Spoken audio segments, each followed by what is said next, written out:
All right, welcome back. We are going to do another Master Skills video, and this one is for the Integrated Task 1, the Campus Situation Summary. Now, as I state here, the master skills for this first integrated task are far more simple than with some of the other tasks that you've done before. Really, it's just a simplification of the strategy. Now, as I mentioned in the strategy here, you first state what the problem or the change is, you state the person's opinion, and you describe the opinion and how it supports, agrees with, or contrasts the change or the problem. I also mentioned that the person is almost always going to have a problem with it, so they probably won't be agreeing with it. However, they might agree with one thing. As you remember, in the notice, they will talk about a problem or a change, and they'll give at least two reasons for that. So it's possible that the person may agree with one of the changes, but they still have a negative opinion about the whole thing. So these are the types of phrases that you would use to link the reading passage and the audio file, because that's why they call it an integrated task. You have to show that you understand how the information from both the sources is related. So this master skills is really just a simplification of the strategy. Really, it's as simple as this. First, when the recording starts, you immediately say what the problem or the change is. Now, in your strategy notes, the first thing that you did was write down what that problem or change is and the reasons for that. In here, this had an explanation or a rationalization for the change.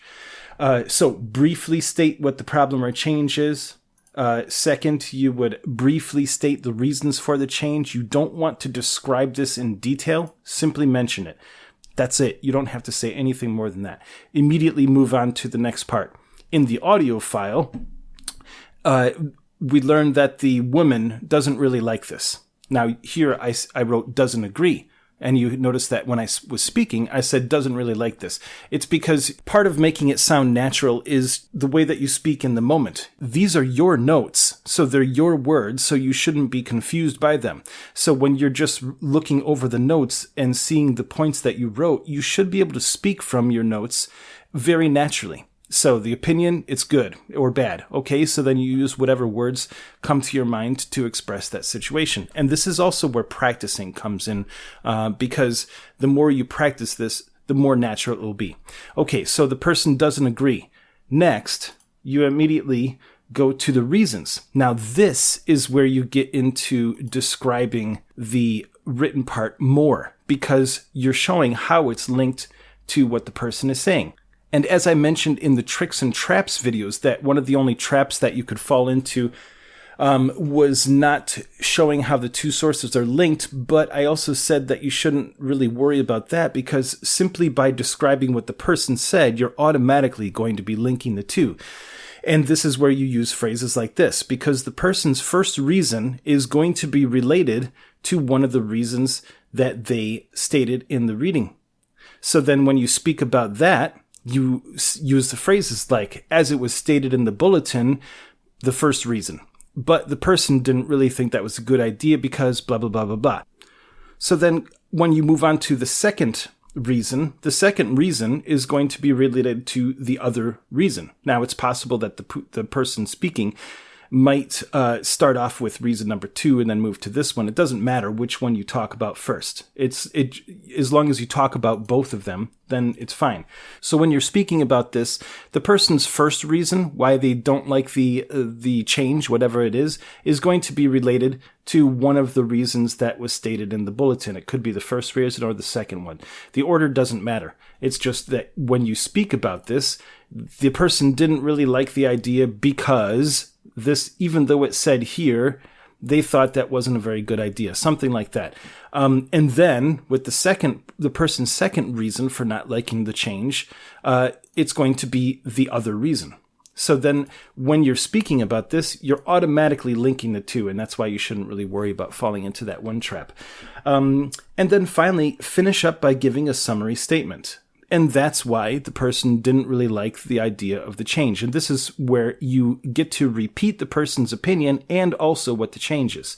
Now, I also mentioned that there's a possibility that you could get cut off on a summary statement and still get a good score. Like I said, I don't know 100% if that is true. But if you are giving a summary statement, and it is obvious that you're giving a summary statement by saying something like, and that's why the person didn't really like the idea of blah, blah, blah, blah, blah, then it's clear that you've already gotten the most important information out. So if you look and you're giving your statement and you look down at the timer and it's at about 55 seconds, 53 to 55 seconds, that's when you go into your summary statement, because a summary statement should only take 3 to 5 seconds to say. Like I said, when you start practicing with a timer, you're going to know exactly how long it takes you to say a certain phrase or a sentence. It's really interesting how quickly you become adapted to the clock and how much information you can say in 3 seconds time. It's really interesting. As you'll notice in the last video, I gave an example where I talked through the notes. I just went through the notes and spoke an answer. I wasn't looking at a clock, and I even said I didn't time that. I'm not sure how long it was. After I watched the video and counted, it was exactly 59 seconds. Exactly within a couple milliseconds. But that's because I have practiced this particular task so many times that by following the strategy and using the formula for how to answer this, I can give this type of an answer, and almost every single time it'll be between 57 to 60 seconds, even without looking at a clock. This is a formula. That's why they call it a formula. If you follow the formula, it works every time.